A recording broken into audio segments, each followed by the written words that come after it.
Okay, so up on the top of the screen is a function called evens. Its domain is sentences of numbers. So it works like this. Evens, quote, 3, 6, 22, 14, 17, 9, 91, 84.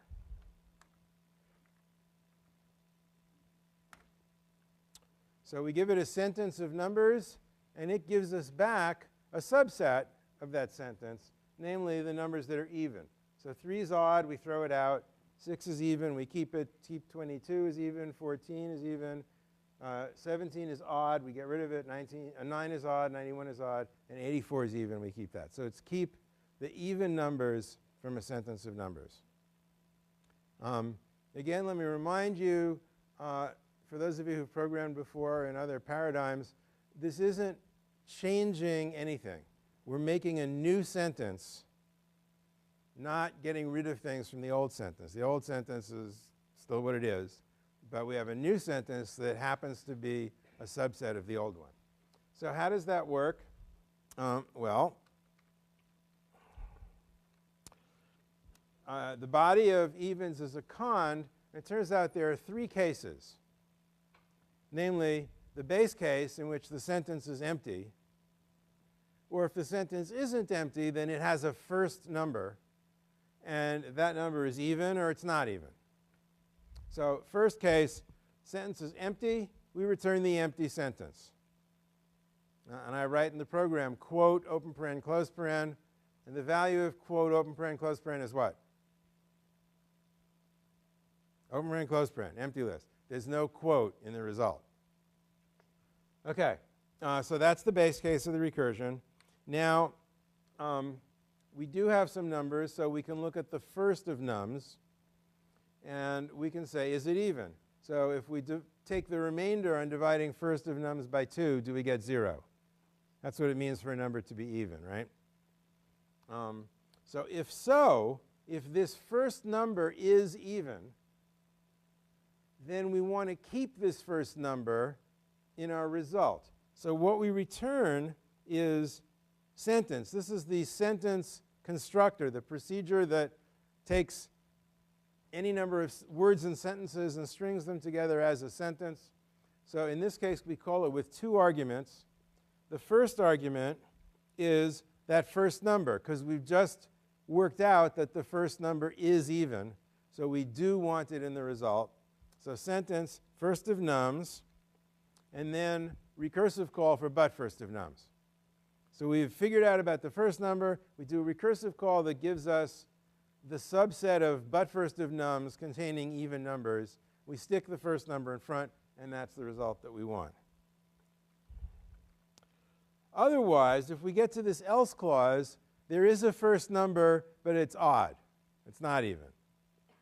So therefore, we don't want to keep first of nums in the result. We just forget about it, and we return a recursive call to evens on but first of nums. Questions about how evens works?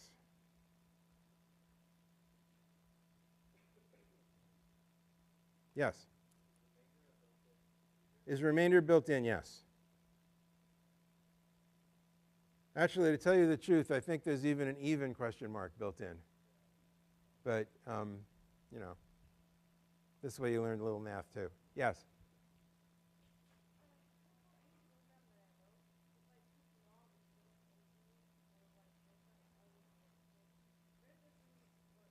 If you put null question mark? Ah. Okay, so you're about 3 weeks ahead of us. Null has a different domain. It's about lists, which we haven't talked about yet. Null and empty are actually not quite the same, because there's an empty word, which is not in the domain of null because it's not a list, but it is empty. Empty question mark of the empty word returns true. Okay? So if it's words and sentences, you want to use empty. Okay. Next. Here's e-words. Oops.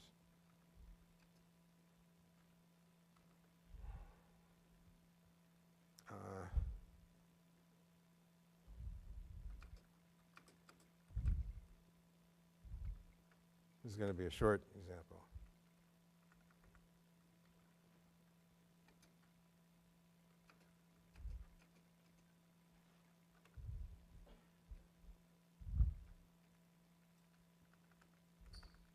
Wish I could type.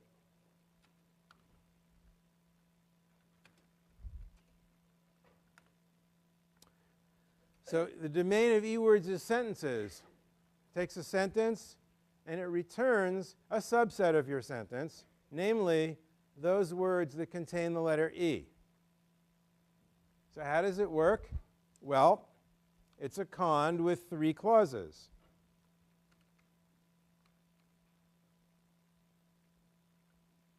First clause, sentence is empty. We return the empty sentence because there aren't any E words in an empty sentence. If the sentence isn't empty, we can look at its first word. So we can ask the question, member question mark, quote E, first of sent. Is the letter E a member of the first word? If so, then we want to keep that first word. So we return a sentence containing first of sent and also containing whatever E words there might be in but first of sent. We don't want all of but first of sent. We only want the ones that are E words. So that's the recursive call. If first of sent is not an E word, then we just return E words of but first of sent. Okay? Questions about that?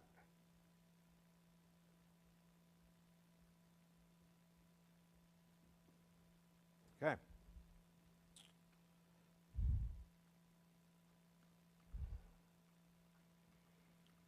Pronouns.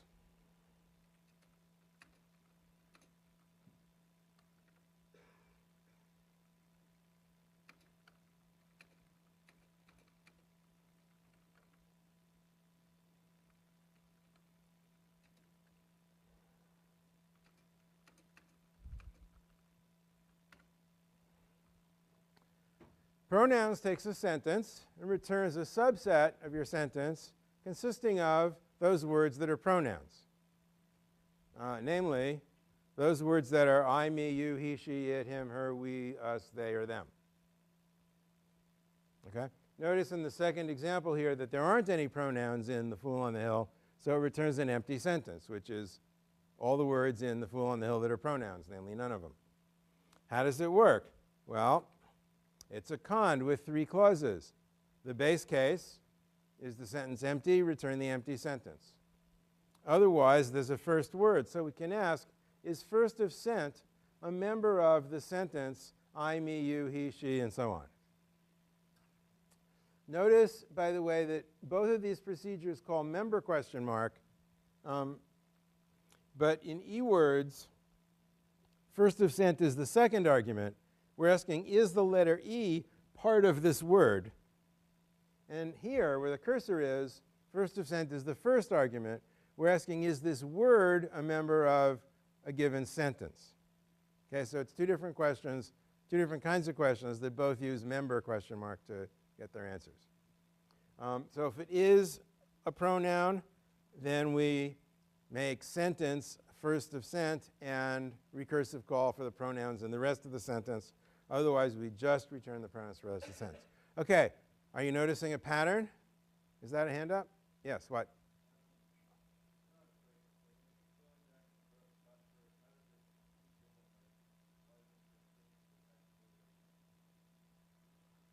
Okay, the question is, when we say pronouns of but first of sent, how come we aren't always looking at the second word of the sentence?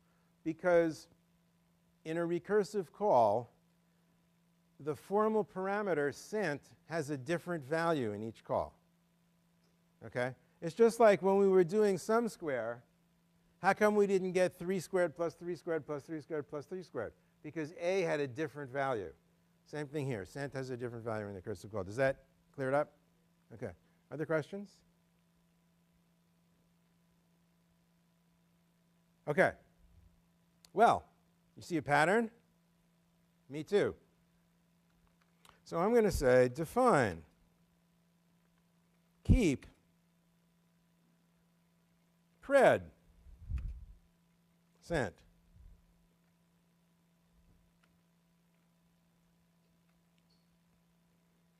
And now I'm going to just do the stuff that's the same. Cond, empty sent, return the empty sentence. Otherwise, we check pred of first of sent. So pred is a predicate function. Predicate function means its range is true or false. So we're asking a yes or no question about first of sent. So does first of sent satisfy whatever the criterion is? And if so, we do sentence, first of sent, and then keep pred, extra argument, but first of sent.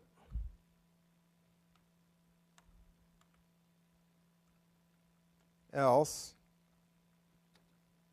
keep pred, but first of sent. Close the but first, close the keep, close the con, close the con, close the define. Okay? So now I can say, for example, keep lambda of word, member question mark, a word, oops.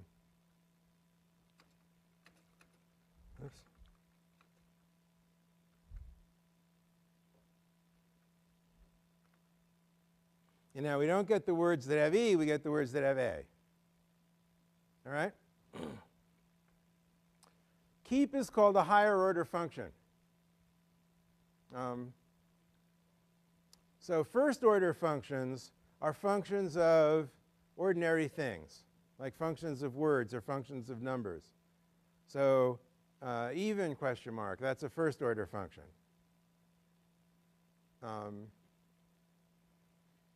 Second order functions are functions of first order functions. Third order functions are functions of second order functions, and so on. So higher order functions in general means functions of any kind. Right? If you're a mathematician, you'll sometimes see people talk about, what's specifically true about third order functions. But mostly it's sort of normal functions and higher order functions. And keep is a higher order function, the way sum was a higher order function. So it's a function that takes functions as arguments.